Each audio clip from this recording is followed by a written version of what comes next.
Hey, this is Dr. Fryer. Today's November 15th, 2022, and here is a successful completion video of cleaning up the home, which is basically taking our TacoBot robot and picking up a utensil and then picking up a piece of trash, taking it back to the bins, and then doing it twice, and doing it with a subroutine.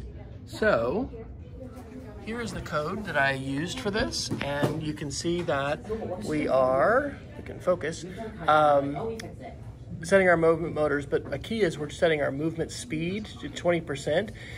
And then I actually used 3 variables because I wanted to be able to change my code a little bit easier. But the key is we're repeating 2 times the procedure to get the utensil, in this case the knife, and the trash.